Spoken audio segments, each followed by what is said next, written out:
आफ्नै पार्टीको नेताले गलत गर्दै गर्दा पनि गलत हो भन्ने प्रतिपक्ष भएर बसेको मान्छे हो म। त्यसैले म खण्डन गर्दै हिँड्दिनँ।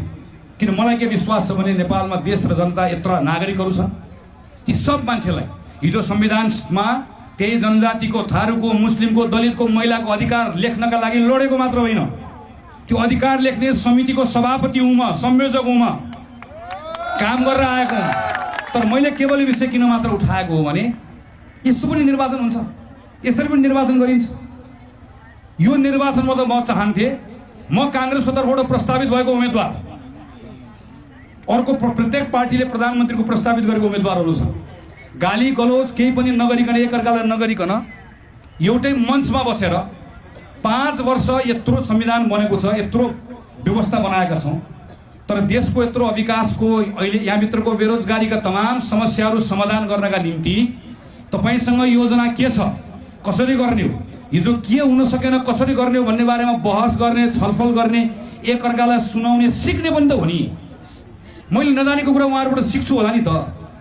भोलि मैले जिम्मेवारी नपाए पनि भोलि अर्कोचोटिलाई तयारी गर्ने मौका हुन्थ्यो होला नि त। तर ती सबै केही पनि कुराहरू हामी नगर्ने, तर हामी मञ्चमा उभिने, त्यसपछि गएर मानिसहरूलाई थप उत्तेजित बनाउने, मानिसहरूलाई थप बर्बाद गरे, सके, पुरानोले खाए, ध्वस्त बनाए, सब सकिए, हामी आउँछौँ, चटक गर्छौँ, जादु गर्छौँ। हिजो ठ्याक्कै सम्झाउनुहोस् एकपटक, हिजो 64 सालको चुनावमा माओवादीले ठ्याक्कै यही भनेको होइन, यही भनेको होइन, बर्बाद भयो, पुरानो नेपाल खत्तम भयो, नारा थियो नि भित्ता भित्तामा, नयाँ नेपाल, नयाँ नेपाल, नयाँ नेपाल भनेर। अनि 5 वर्ष नेपालको खेर गएन, एउटा प्रयोग खेर गएन, फेरि अर्को प्रयोग नेपालमा नगरौँ।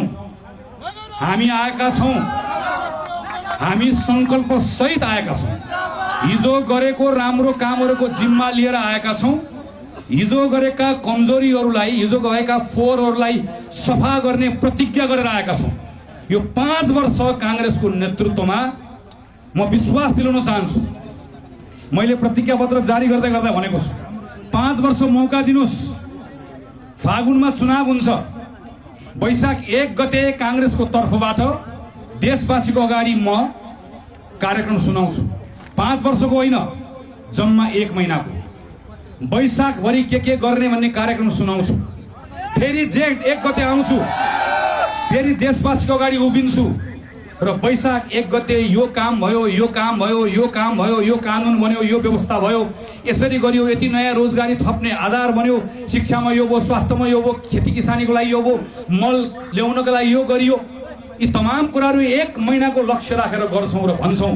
फेरि जेठको कामलाई असारमा भन्छौँ। कामलाई प्रतिस्पर्धा